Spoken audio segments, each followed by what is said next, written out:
And now, News Channel 10's 24/7 local weather first alert forecast, sponsored by Generator Supercenter of Amarillo. Hi, Kevin Selly in the Weather Center. Looks like we have a first alert day on tap for Tuesday. Not so much the first 2/3 of the day, but the afternoon into the evening hours for the potential for some severe storms. We'll have a chance for some hail and some strong gusty winds primarily. So sunny start to the day on Tuesday. In fact, even through lunchtime, I think it's fairly quiet, good looking day. But primary storm time should be initiation around 3 p.m. and then going until around 10 p.m. before those storms move off to the east and southeast into Oklahoma and the northwest parts of Texas.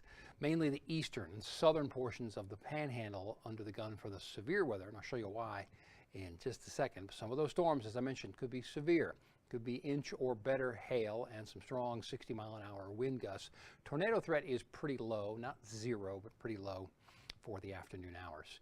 The humidity kind of shows how much moisture is in the air and where we expect the storms to develop as we get through the afternoon. This is 8 a.m. in the morning. Humidity values pretty high, 50, 60, even close to 70%.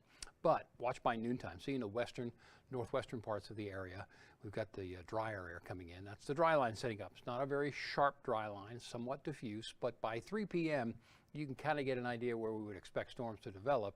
The brown areas would be more moisture. That whiter grayish area would be less moisture, and you can see by the numbers there. So that's where we would expect storms to develop and then move their way eastward. And you can see the humidity values going up based on the storms that would develop. Let's look at the computer forecast model. This is 11 a.m. Tuesday. We'll see a mix of clouds and sun at times through the lunch hour. And then there we go by 3 p.m. See our first storm development in the eastern part of the panhandle. That develops into a line of thunderstorms from northeast through east and then toward the southwestern portion of the region. And that line will continue eastward into and around the sunset time. This is 7 p.m. right there.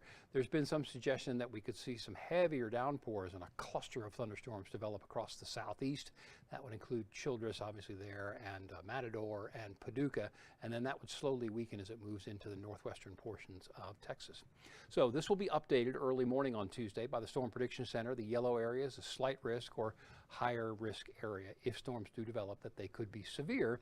And then for the day on Wednesday, still a chance for some severe storms, but a less likely chance or a lower chance for severe weather, but still there as we go on through the day. So 7-day supercast, it is a first alert day. Storms in the afternoon, at least 40% rain chance.